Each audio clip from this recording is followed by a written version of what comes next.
before have I given a speech without my natural voice. Never before have I had to rely on a synthetic voice to lay out my arguments, convey my most passionately held beliefs, tell the details of my personal story. 3 years ago, Rachel and I felt like we had reached the mountaintop. We had fulfilling careers, a wonderful community of friends and family, and a smiling, chubby infant boy. We could see decades of happiness stretching out before us. The sun was shining and there was not a cloud in sight. And then, out of the clear blue sky, we were struck by lightning. ALS.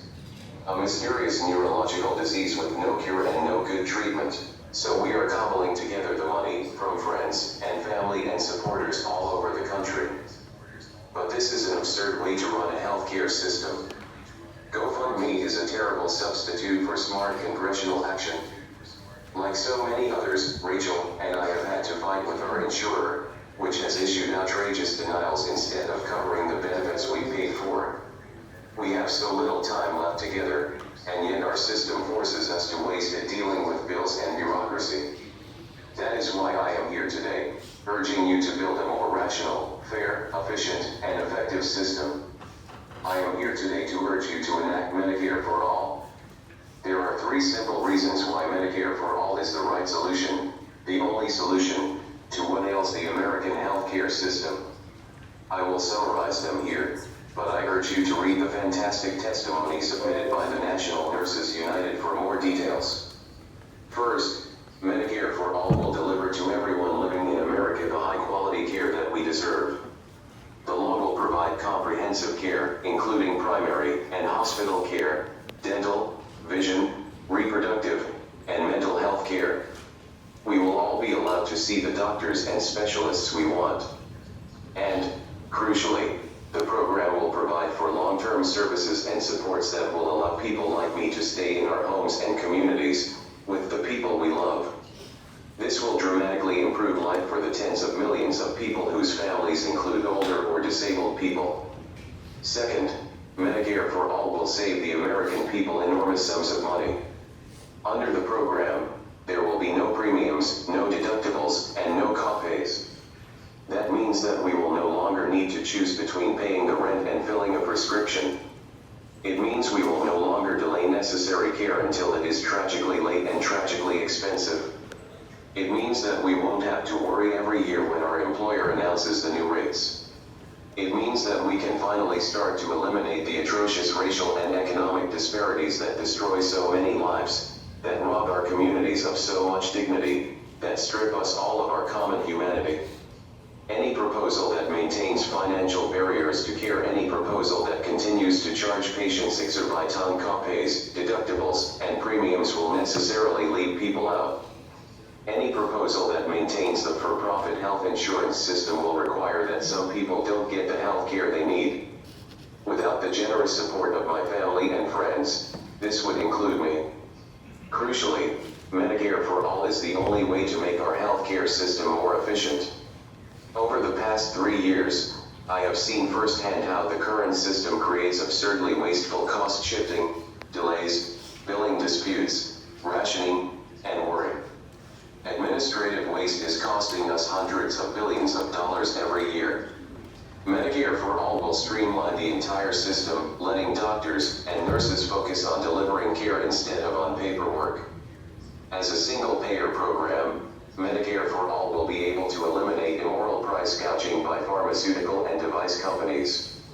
The fundamental truth is that too many corporations make too much money off of our illnesses, and they are spending gazillions of dollars lobbying and campaigning and fighting to stop us from building something better. It is very important to emphasize the following point: these cost savings are only possible through a genuine Medicare for All system. Other proposals to increase health insurance coverage, such as those that would make Medicare compete with private insurance, would not facilitate administrative and billing savings. There are many other major benefits to Medicare for All, detailed in the written testimony submitted by the nurses and others. But my time to deliver this testimony is running out. And, in a much more profound sense, my time to deliver this message to the American people is running out as well. So I want to end on this third and final note. Our time on this earth is the most precious resource we have. A Medicare for All system will save all of us tremendous time. For doctors and nurses and providers, it will mean more time giving high quality care. And for patients and our families, it will mean less time dealing with a broken healthcare system and more time doing the things we love, together. Some people argue that although Medicare for All is a great idea, we need to move slowly to get there. But I needed Medicare for All yesterday. Millions of people need it today. The time to pass this law is now. Winning this reform will not be easy. The moneyed interests will do everything in their power to stop us. And yet, despite these obstacles and despite the personal challenges that I face, I sit before you today a hopeful man, a hopeful husband, and a hopeful father. I am hopeful because right now, there is a mass movement of people from all over this country, rising up. Nurses, doctors, patients, caregivers, family members, we are all insisting that there is a better way to structure our society, a better way to care for one another, a better way to use our precious time together. And so my closing message is not for the members of this committee. Come give your passion and your energy and your precious time to this movement. It is a battle worth waging, and a battle worth winning. For my son Carl, for your children, and for our children's children. We have a once-in-a-generation opportunity to win what we really deserve. No more half measures. No more health care for some. We can win Medicare for all. This is our Congress. This is our democracy. And this is our future for the making.